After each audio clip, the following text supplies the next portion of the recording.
ils vont rester ici un moment. Je crois qu'il est temps d'arrêter de faire semblant. J'ai ri, pas un rire joyeux, un rire brisé, sec, creux, qui résonne depuis un endroit très profond en vous. Faire semblant de quoi, exactement?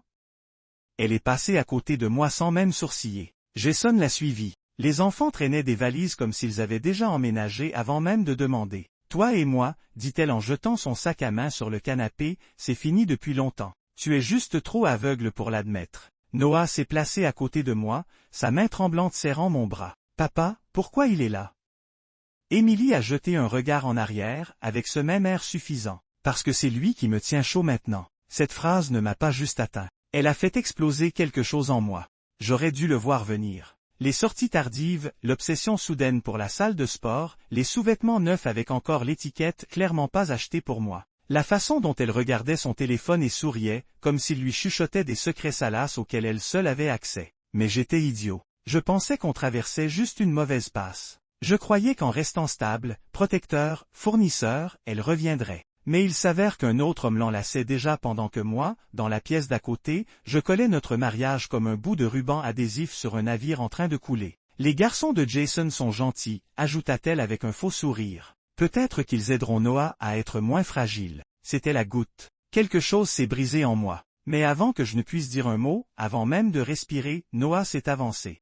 Mon fils de 12 ans, avec des yeux comme les miens, mais plus fort à cet instant que je ne l'avais jamais été. Il a pointé Émilie du doigt et a dit assez fort pour que tout le fichu quartier l'entende, « Tu n'es plus ma mère ». Elle a cligné des yeux, prise au dépourvu pour la première fois depuis qu'elle était sortie de ce SUV. « J'ai vu tes messages », a-t-il continué, la voix tremblante mais de plus en plus ferme. « Tu as dit à Jason que tu voulais te débarrasser de moi parce que je te rappelle papa. Tu m'as traité d'obstacle. » Jason s'est agité, mal à l'aise. Le visage d'Émilie est devenu livide, puis rouge, puis tordu de haine. « Sale petit ingrat », cracha-t-elle. « Tu n'en avais pas le droit. » « Il en avait tous les droits, dis-je en avançant. Pendant que tu jouais à la petite maison avec un Ken de pacotille, lui regardait tout s'effondrer et se demandait pourquoi tu ne nous aimais plus. Elle m'a regardé comme si j'étais un insecte sous sa chaussure. « Oh, arrête ton cinéma. Tu étais ennuyeux, Marc. Prévisible. J'avais besoin d'un homme qui me fasse ressentir quelque chose à nouveau. » « Ressentir quelque chose, dis-je en fixant l'homme qui n'avait toujours pas prononcé un mot. « Tu veux dire ce clown ?»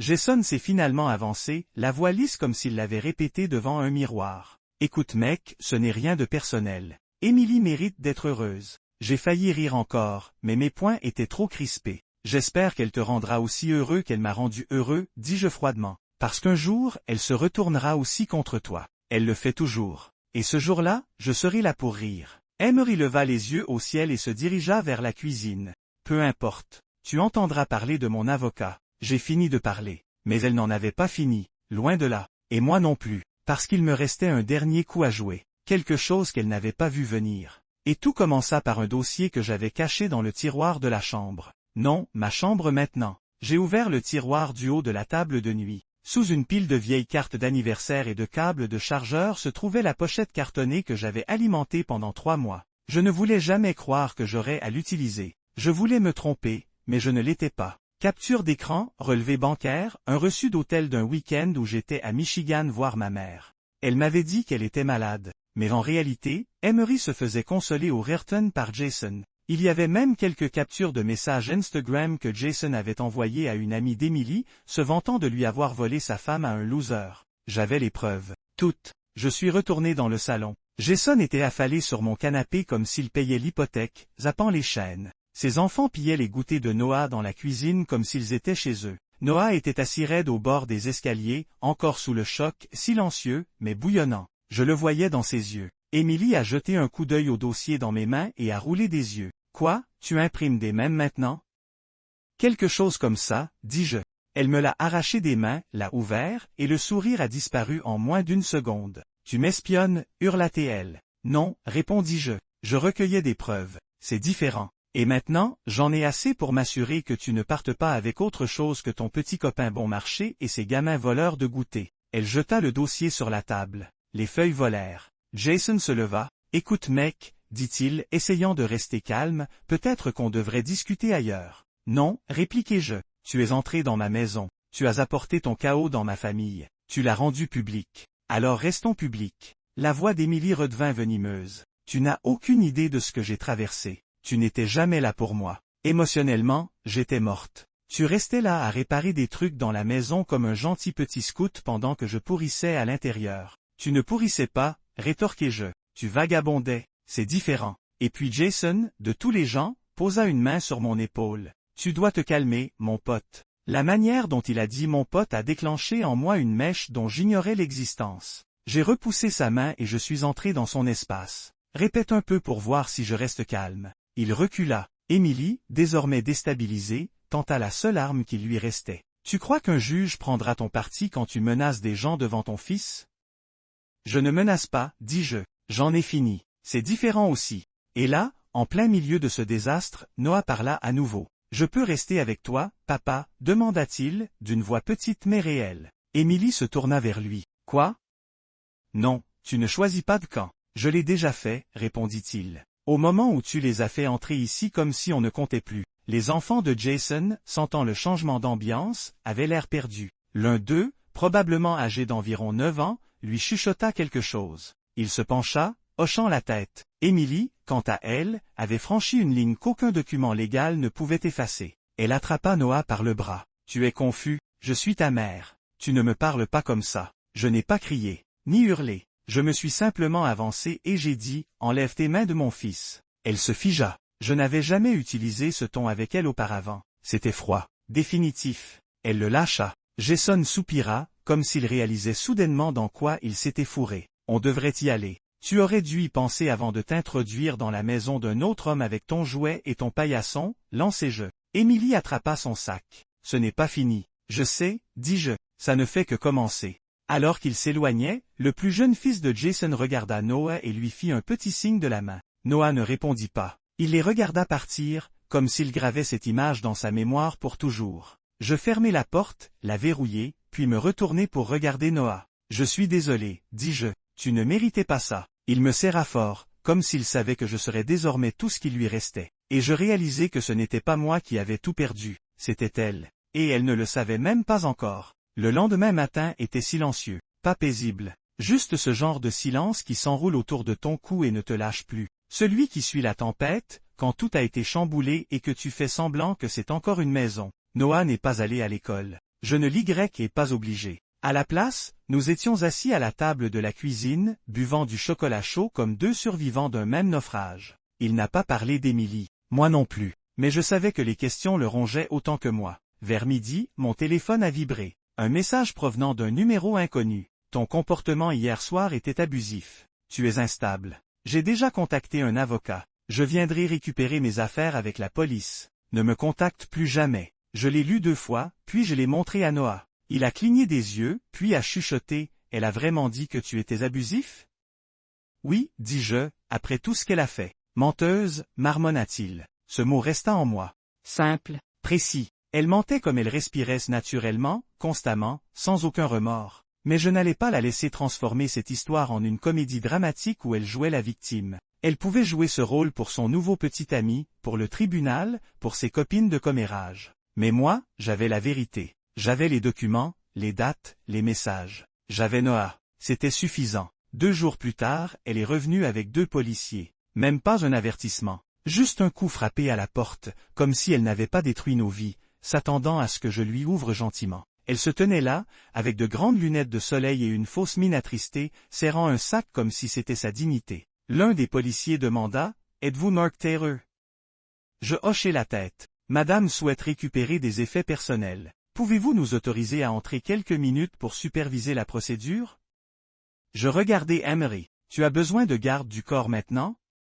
Elle sourit. « Je me protège. Tu aurais dû faire ça avant de monter dans la voiture de Jason. » Le policier se mit entre nous. « Gardons le respect. » Je reculai. « Faites donc entrer la star du jour récupérer ses strings et ses mensonges. » Elle entra comme si elle était encore chez elle, monta directement à l'étage, sans même jeter un œil aux photos de famille sur le mur. Ça m'a fait plus mal que je ne l'aurais cru. Je pensais qu'il y aurait peut-être une lueur de regret dans ses yeux, quelque chose. Mais elle avait déjà tourné la page. Pendant qu'elle était dans la chambre, je suis allé chercher une bouteille d'eau au frigo. L'un des policiers traînait près des escaliers, mal à l'aise. Puis je l'ai entendu marmonner, assez fort pour que ça descende jusqu'à moi. Cette maison pue l'échec.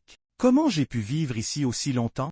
J'ai pris une profonde inspiration, les gardé un instant, puis les relâché, comme si ça pouvait apaiser ce que je venais d'entendre. Elle redescendit avec 2 sacs remplis de vêtements, de produits cosmétiques, et quelque chose qui ressemblait étrangement à une de mes montres. Je pointai du doigt, ça, c'est à moi. PFFF, ricana-t-elle. Tu ne la portais jamais, je vais la porter maintenant. L'agent la regarda, Madame, si cet objet a été acheté par monsieur, vous devez le laisser. Elle grogna, l'enleva de son poignet, et la jeta sur le canapé comme si c'était contaminé. Puis elle se tourna vers moi et dit, Jason prévoit déjà de me demander en mariage. Je la regardai sans répondre. Je pensais que tu devrais le savoir, histoire que tu puisses passer à autre chose. Je souris froidement. C'est déjà fait. Elle cligna des yeux. Ça l'a touché un peu plus que ce qu'elle s'attendait. Et comme si l'univers avait le sens de l'ironie, Noah descendit les escaliers à ce moment précis, tenant quelque chose dans sa main. C'était la photo encadrée de nous 3, prise lors de son 5e anniversaire. Lui, avec de la crème sur le nez, Émilie lui embrassant la joue, et moi les tenant tous les 2 dans mes bras. Il la lui tendit. Elle eut l'air confuse. C'est quoi, ça?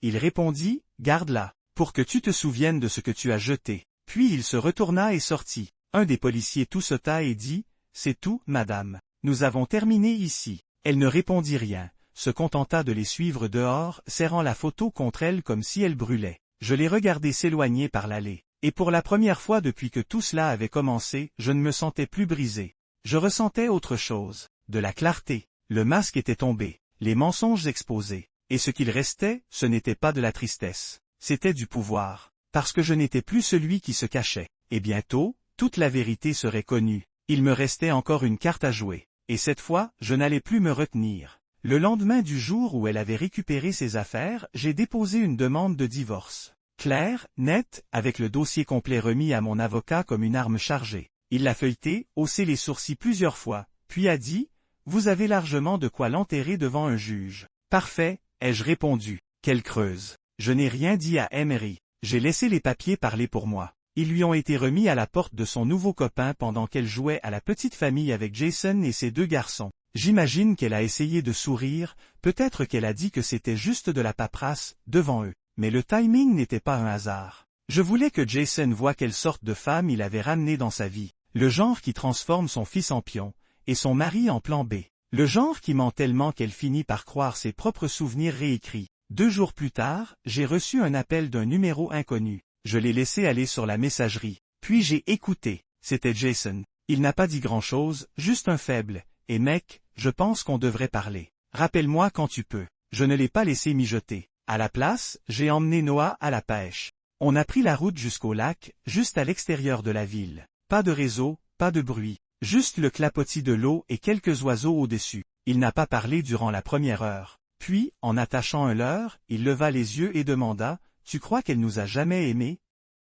Je ne lui ai pas menti. Je pense qu'elle a aimé la version de nous qui lui convenait. Il acquiesça. Elle ne me manque pas. Moi, oui, pas Emery maintenant, mais le fantôme de celle qu'elle était. La femme qui dansait dans la cuisine pendant que les pancakes brûlaient. La fille qui pleurait quand on a ramené Noah à la maison. Cette version est morte quelque part entre les abdos de Jason et sa soudaine aversion pour les dîners en famille. Quand on est rentré à la maison, il y avait un bouquet sur le perron. Un bouquet bon marché du supermarché, encore dans l'emballage plastique. Pas de mots, juste du silence et du désespoir. Je l'ai jeté à la poubelle. Plus tard dans la soirée, mon avocat m'a envoyé un enregistrement. Un détective privé que j'avais engagé avait trouvé quelque chose. Un dîner. Jason et une femme, qui n'était pas Emery. Le même restaurant qu'Émilie adorait autrefois. La même attitude arrogante. La serveuse l'a confirmé. Il venait là avec la nouvelle depuis 1 mois. Rest timelines se chevauchait. Le karma, apparemment, agit vite. Mais je ne lui ai rien dit. Pas encore. À la place, je lui ai envoyé un message, ton conte de fées se fissure. Je te conseille de rester près de chez toi cette semaine. Elle a répondu 10 minutes plus tard, c'est quoi ce bordel? Je n'ai pas répondu, et c'est tout. 2 nuits plus tard, quelqu'un frappa à la porte. Tard, 23 heures. Noah dormait déjà. J'ai ouvert la porte, et c'était elle. Pas de Jason, pas de maquillage. Un hoodie, des leggings, les cheveux attachés en chignon négligé. Mais pas du genre mignon, du genre effondré. Marc, dit-elle en essayant de garder son calme. On peut parler? Je suis sorti et j'ai refermé la porte derrière moi. Non, elle sursauta. C'est important. Quoi? Jason t'a déjà largué? Sa lèvre trembla. Ça l'a touché plus fort que prévu. Je sais que tu as envoyé ces papiers. Je les ai reçus. Mais peut-être qu'on a été trop vite. Je lui ai ri au nez. Toi, tu as foncé. Moi, j'ai regardé. Elle inspira profondément. Il n'est pas ce que je pensais. Sans blague, j'ai fait des erreurs. De grosses erreurs. Je le vois maintenant. Tu as fait un choix. Encore et encore. Elle se tut. Je ne veux pas que Noah me déteste. Alors tu n'aurais pas dû amener un inconnu et ses enfants dans notre maison comme si c'était un spectacle de cirque, répondis-je. Elle chuchota, je ne savais pas quoi faire d'autre. C'est bien ça, le problème, dis-je. Tu ne penses jamais au-delà de l'instant. Et puis, cette partie m'a encore brûlé. Elle posa sa main sur mon bras et dit, peut-être qu'on pourrait réparer ça, pour Noah. Pendant une seconde, je l'ai juste fixé. Vraiment fixé. Puis j'ai reculé. C'est déjà fait. J'ai tout réparé dès l'instant où tu es parti. Je me suis retourné, j'ai ouvert la porte et je l'ai refermée sur son visage. Elle n'a pas frappé à nouveau. Mais je savais que ce n'était pas fini.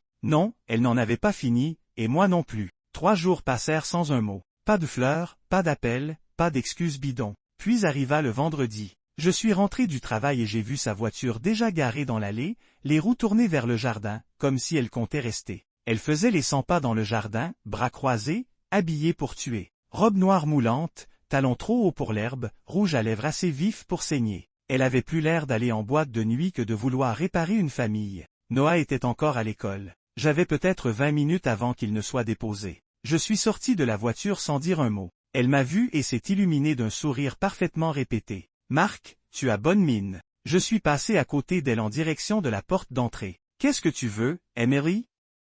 Elle m'a suivi comme un chien errant en Prada. « J'ai parlé à Jason, dit-elle d'un ton détaché, comme si nous étions redevenus amis. On a décidé que ça ne marchait pas. Trop différent. Les garçons ne s'entendaient pas. Tragique, dis-je en insérant la clé dans la serrure. Elle n'a pas attendu d'être invitée à entrer. Elle est simplement passée devant moi comme si rien ne s'était passé ces dernières semaines. Elle s'est assise sur le canapé comme si elle était chez elle. J'ai beaucoup réfléchi, dit-elle en lissant sa robe. Peut-être que j'ai fait une erreur. Tu en as fait une, dis-je. Une série, en fait. J'étais plus moi-même, dit-elle, arborant ce regard de chiot battu qui marchait à chaque fois qu'elle avait cassé ma voiture ou vidé la carte de crédit. Tu sais à quel point j'étais perdu. J'avais besoin d'attention, de me sentir vu. Je me suis adossé au mur, les bras croisés. Alors tu as trompé, menti, humilié, tu as ramené un étranger et ses enfants dans notre maison pour nous remplacer. Elle ouvrit la bouche, mais je l'interrompis. Et ensuite tu m'as accusé d'abus pour couvrir ta culpabilité. Tu as été la première à appeler un avocat pour me faire passer pour instable.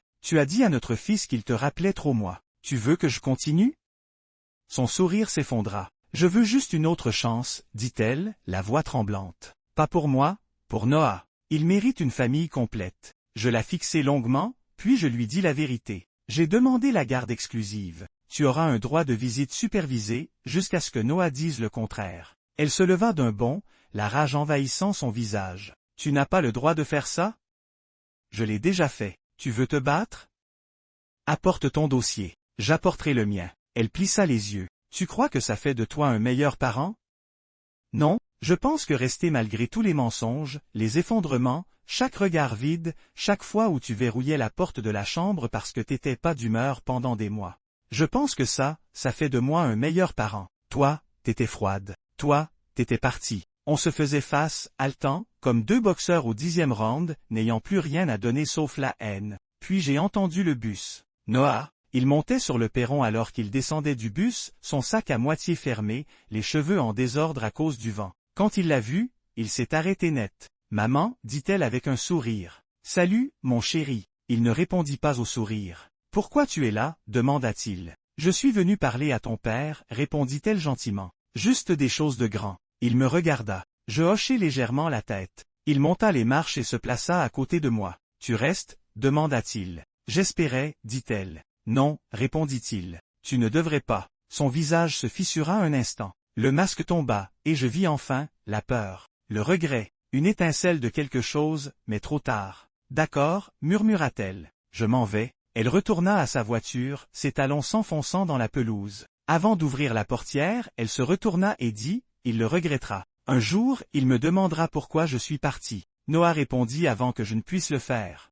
Non, je me souviendrai pourquoi. Puis il fit demi-tour et rentra à l'intérieur. Je le suivis et fermai la porte derrière nous. Et pour la première fois depuis des semaines, j'eus l'impression que cette maison m'appartenait à nouveau. Pas parfaite, pas complète, mais honnête. Et je choisirai toujours ça, plutôt que sa version de l'amour. La semaine suivante fut calme, mais pas d'un calme apaisant. Un calme tendu, celui qu'on sent sous la peau, comme une pression qui monte. Le mercredi soir, alors que je déposais les assiettes pour le dîner grilled cheese et soupe à la tomate, le plat préféré de Noah, mon téléphone sonna. Encore un numéro inconnu. J'allais l'ignorer, mais quelque chose dans mon instinct me dit de décrocher. Mark Taylor, demanda une voix. Oui, ici l'officier Daniels du bureau du shérif du comté. Nous avons reçu une plainte contre vous. Harcèlement, mise en danger possible d'un mineur. Je restai figé. Quoi?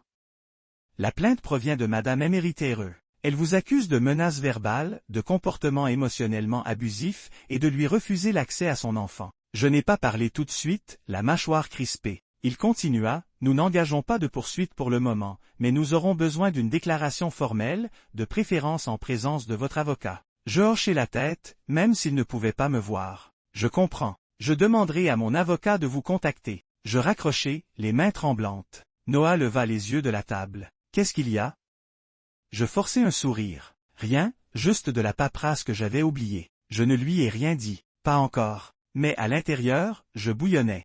Elle n'avait pas fini. Elle ne pouvait pas partir en silence. Elle ne supportait pas d'avoir détruit quelque chose d'irréparable et d'avoir perdu les seules personnes qui tenaient vraiment à elle. Maintenant, elle essayait de me faire passer pour le méchant dans sa petite tragédie personnelle. La femme qui avait quitté ma vie avec un autre homme voulait maintenant faire de moi un danger pour mon propre fils. J'ai appelé mon avocat juste après le dîner. Il n'a pas été surpris. Elle est acculée, dit-il. Elle réalise qu'elle a choisi le mauvais camp et essaie maintenant de reprendre le contrôle. La bonne nouvelle, c'est que vous avez tout documenté. Laissez-la venir. Cette nuit-là, je n'ai pas dormi. Je suis resté allongé, à fixer le plafond, à repenser à chaque moment partagé, à chaque mensonge, à chaque fois où j'avais fermé les yeux. J'aurais dû voir cette version d'elle depuis longtemps. Mais je ne voulais pas. Je voulais croire qu'elle valait mieux que ça. Qu'elle était peut-être perdue, pas cruelle. Mais elle était les deux. Et le pire dans tout ça, c'est qu'elle restait la mère de Noah. Ce jeudi-là, elle est apparue à son école. Elle n'avait pas le droit. Les papiers du divorce étaient clairs, aucun contact sans approbation.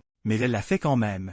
Elle a attendu qu'il sorte, l'a acculé sur le parking, et a essayé de le convaincre de venir passer quelques jours avec elle. Il a dit non. Elle s'est énervée, et un enseignant a tout vu. Quand je suis arrivé, le principal m'avait déjà appelé et avait escorté Noah jusqu'au bureau. Emery était parti. Les caméras de sécurité avaient enregistré assez pour que je puisse déposer une plainte pour violation. Elle m'a envoyé un message ce soir-là, « Tu retournes mon fils contre moi. Tu vas le regretter. » Lui aussi. Je n'ai pas répondu. Je l'ai montré à mon avocat. Ce week-end-là, je me suis assis avec Noah sur le canapé et je lui ai enfin tout expliqué. Pas les détails salaces. Il était trop jeune pour ça. Mais la vérité. Ta mère traverse quelque chose. Elle a fait des choix contre lesquels je ne peux plus te protéger. Mais je m'assurerai toujours que tu sois en sécurité. Peu importe ce qu'elle tente. Il hocha la tête. Je sais, papa. Je le vois. Puis il dit quelque chose que je n'oublierai jamais. Avant, j'espérais qu'elle revienne. Maintenant, j'espère que non. Je ne savais pas quoi répondre.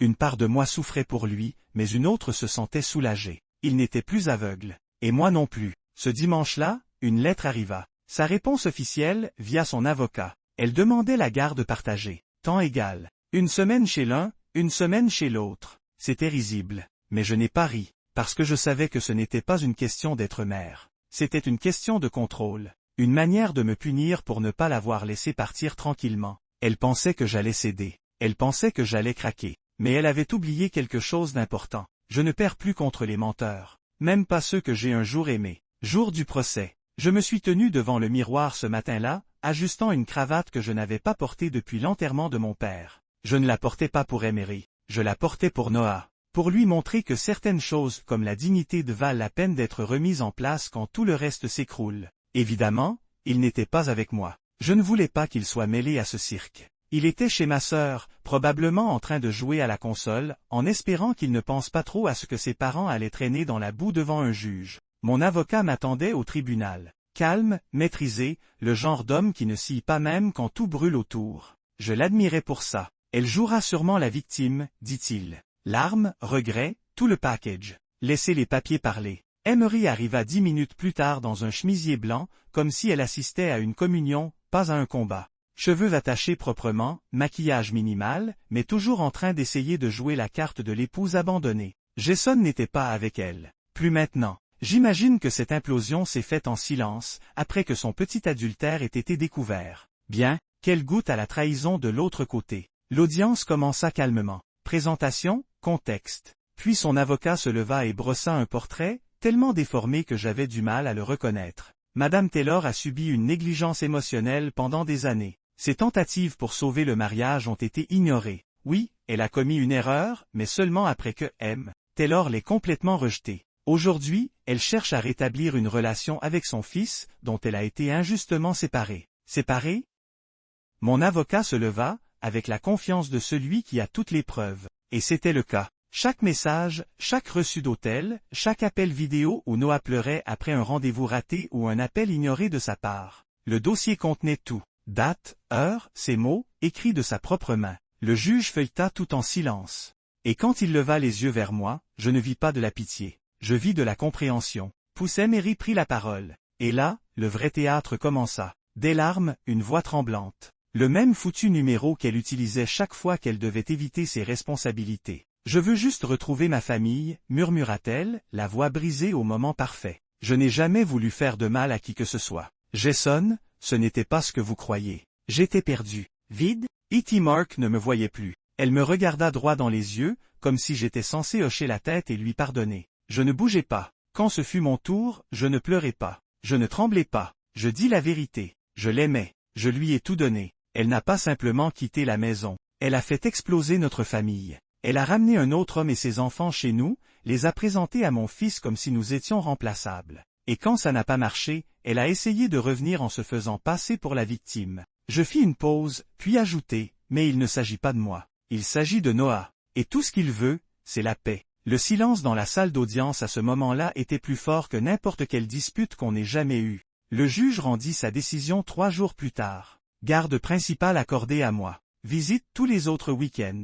Surveillé, jusqu'à ce qu'un thérapeute pour enfants confirme que Noah est prêt émotionnellement. Toute violation entraînerait automatiquement la suspension des droits. Son visage, lorsqu'elle entendit cela, ne pleura pas. Elle bouillonna. Mâchoire crispée, regard passant du juge à moi comme si tout cela était une mise en scène. Comme si la justice aussi l'avait trompée. À la sortie du tribunal, elle me rattrapa sur le parking. « Tu crois que c'est fini ?» siffla-t-elle. « Tu m'as humilié là-dedans. »« Non, dis-je, c'est toi qui t'es humilié. Moi, j'ai juste arrêté de te couvrir. » Elle se pencha, sa voix sucrée et toxique revenant. « Tu vas le regretter. Il est toujours mon fils. » Je ne sciais pas. « Tu avais un fils, et tu l'as perdu le jour où tu as choisi un étranger à sa place. » Elle ne répondit rien. Elle tourna les talons et s'éloigna. Et pour la première fois depuis que ce cauchemar avait commencé, je ressentis quelque chose que je n'avais pas connu depuis des mois. La liberté. Ça ne réparait pas tout, ça n'effaçait pas les dégâts, mais c'était la première étape. Ce soir-là, je suis allé chercher Noah chez ma sœur. On a roulé en silence pendant un moment. Puis il a demandé, « Est-ce qu'on a gagné ?» Je souris, on n'a pas perdu. Et pour l'instant, c'était suffisant. Les semaines suivantes furent différentes. Pas plus légères, pas plus faciles, juste, réelles. Plus de fausses excuses, plus de textos tardifs comme des coups de poignard, plus d'apparitions soudaines dans notre allée avec du mascara coulant comme de la peinture de guerre. Elle disparut lentement mais sûrement de notre quotidien. Et en son absence, quelque chose d'inattendu prit racine. La paix. Noah souriait davantage, mangeait mieux, dormait mieux. Les cernes sous ses jeunes yeux commencèrent à s'estomper. Et l'enfant qui sursautait dès que la sonnette retentissait chantonnait désormais en se brossant les dents. Ça, c'était la vraie victoire. Pas les papiers de garde. Elle a essayé d'appeler une fois, 2 fois, 3 fois. Elle a laissé des messages vocaux oscillant entre le pathétique et le venimeux. Il me manque, Marc. Tu n'as pas besoin d'être si cruel. Puis, tu l'as monté contre moi. Tu es dégoûtant. Et encore après, peut-être qu'on pourrait parler. Repartir à zéro. Je l'ai bloqué. Qu'elle hurle dans le vide, là où elle appartient. Un soir, peut-être 2 mois après l'audience, Noah est venu dans le salon avec un vieil album photo. Le gros, en cuir, qu'Émilie avait insisté pour créer à sa naissance. Je ne l'avais pas ouvert depuis que tout avait éclaté. Il s'assit à côté de moi, tourna une page. « Tu crois qu'elle les regarde encore ?» demanda-t-il. Je ne répondis pas tout de suite. Puis je dis « Je pense que oui. » Et qu'elle se rend compte de ce qu'elle a perdu. Il hocha lentement la tête, puis pointa une photo. Moi le tenant dans mes bras à l'hôpital, les yeux rouges mais souriants. Emery à côté, rayonnante comme si le monde venait de commencer. Elle était gentille avant, chuchota Théil. Les gens changent, dis-je, parfois pour le mieux, parfois en quelqu'un que tu ne reconnais plus. Il me regarda. Je suis content que toi, tu n'aies pas changé. Je souris et lui ébouriffai les cheveux. J'ai changé. Je n'ai juste pas cassé. Ce week-end-là, je l'ai emmené faire une randonnée. Juste nous deux. Pas de téléphone, pas de distraction. Juste le bruit des bottes sur la terre et du vent dans les arbres. Il m'a posé des questions sur l'avenir, l'université, le permis de conduire, peut-être un chien. On a tout planifié. On n'a pas mentionné son nom une seule fois. Et dans ce silence, j'ai trouvé la clôture que je n'aurais jamais cru atteindre. Parce que la clôture n'est pas toujours un pardon. Parfois, c'est un matin calme. Un petit déjeuner partagé. Une maison sans tension. Un enfant qui se sent enfin en sécurité. Elle pensait qu'en amenant Jason et ses fils dans notre maison, elle mettrait fin à tout. Elle pensait qu'elle me briserait. Mais à la place, elle m'a donné quelque chose qu'elle n'avait jamais prévu de m'offrir. La clarté, une page blanche, et l'opportunité de montrer à mon fils ce qu'est le véritable amour. Solide, fidèle, inébranlable. Alors si tu lis ceci, et que tu es assis dans les décombres comme je l'étais autrefois, en te demandant comment tout a pu s'écrouler, écoute bien. Tu n'es pas brisé. Tu es en train de devenir. Laisse-la partir. Laisse les mensonges s'effondrer. Et quand elle reviendra, le regret dans les cheveux, souris. Parce qu'à ce moment-là, tu sauras qu'elle a perdu la meilleure chose qui lui soit jamais arrivée. Et toi, enfin, tu seras libre.